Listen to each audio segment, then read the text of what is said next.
Good evening, friends. I have important news to share today. More and more U.S. states have passed new stimulus packages. South Carolina has just approved $800 inflation relief payments, but Democrats and Republicans are debating on whether the next round of relief checks should go out to a more targeted group of individuals. This means that some people may be left out of receiving this financial aid. My friends, this is the latest stimulus news and information. Please make sure you watch until the end of this video. I will also be giving away 4 $75 Walmart gift cards every week.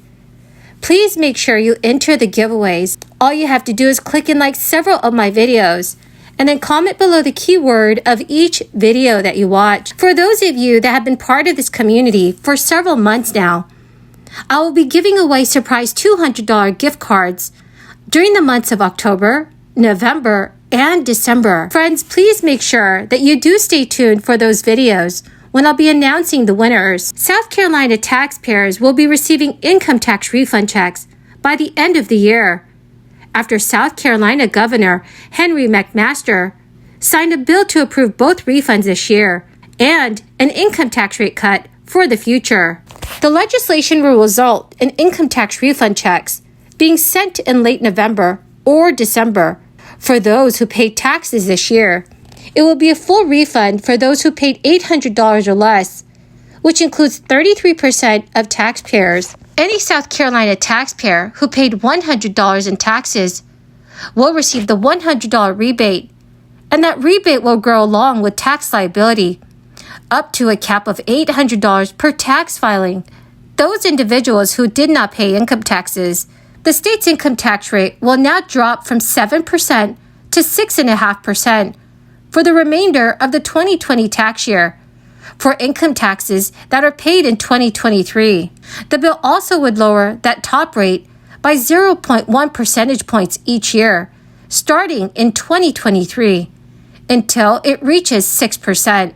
Ultimately, the legislation will reduce the state from its current 6 income tax bracket to 3 of 6%, 3%, and 0%. The bill will result in a $600 million impact in the first year and ultimately a $1 billion impact. The bill also includes a 33% cut in manufacturing property taxes from 9% to 6% starting this tax year, in what will amount to $100 million in savings statewide for manufacturers. South Carolina's House and Senate debated tax cut measure near the end of this year's session, with both passing separate bills. A conference committee then took portions of each bill and then created a final bill, which no longer included a tax rebate for those who did not pay income taxes.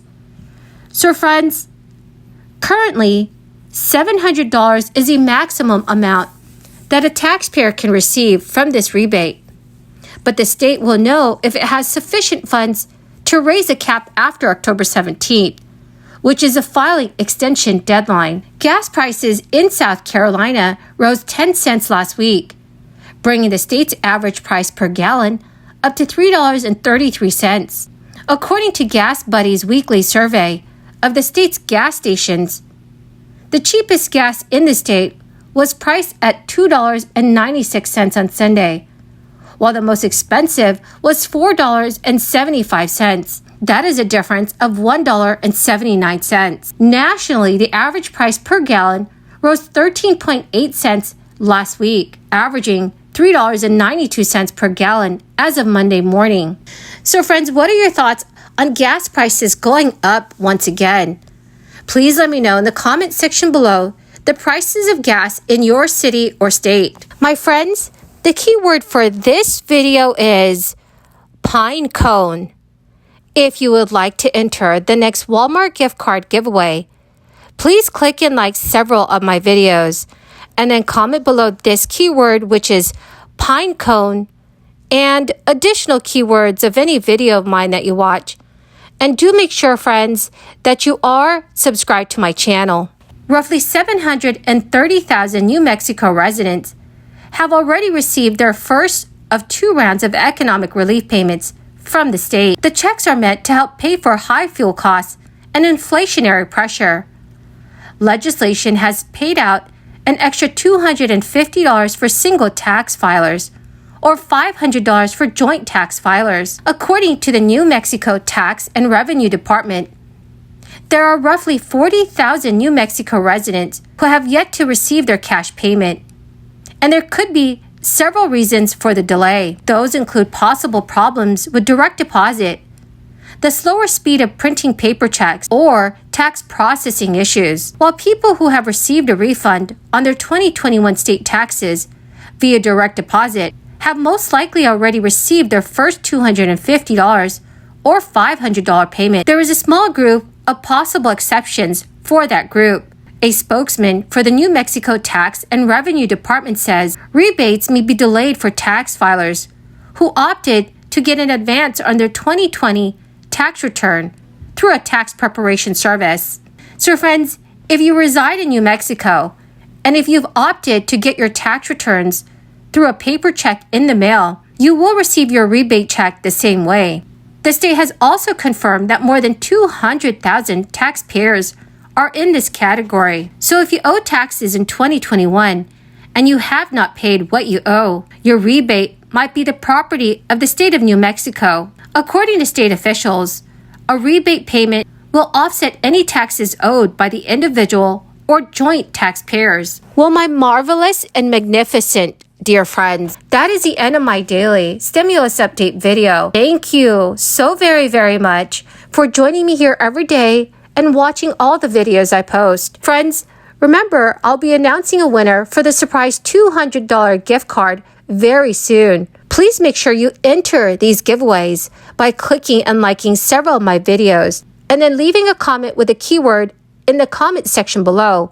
And friends, do make sure that you are subscribed to my channel. Thank you, dear friends, and have a wonderful and blessed evening. Whether it seems like an abstract problem or something that will happen in the future, to address the problem, we must first understand it and recognize that the problem exists. And the policies of this administration do not seem to understand that there is a real crisis up ahead if we don't take steps now to change the trajectory. I have a chart here beside me, and a few of the other speakers have mentioned this tonight. The amount of spending that this administration has incurred above the $4 to $5 trillion that we spend in the federal government every year. This is an outline of the major policies, starting with the American Rescue Plan and on, with student debt is most recent. $4.8 trillion, $4.8 trillion in less than 2 years in office. $4.8 trillion. It seems like the response of this administration to every problem is just to throw money at it. And it's money we don't have. The response is to print money and to take money, to spend the money of our future generations. He did this with the American Rescue Plan, $1.9 trillion. At that time, Democrat economist Larry Summers said that was the worst macroeconomic policy of 40, the worst macroeconomic policy, and a mistake that would end in double-digit inflation, and he ended up being exactly right on that. His response to helping veterans recovering from burn pits, which was once a strong bipartisan policy that I was proud to support, but his response was to throw $667 billion in new mandatory spending at the problem, ignoring bipartisan alternatives that were responsibly paid for and doubling the fiscal impact of the VA in the process. $4.8 trillion in less than 2 years in office. So why are we talking about this tonight? And why are some more and more, a growing number of members in Congress concerned about this? Is there any hope? And I would say that despite the current fiscal challenges that we face,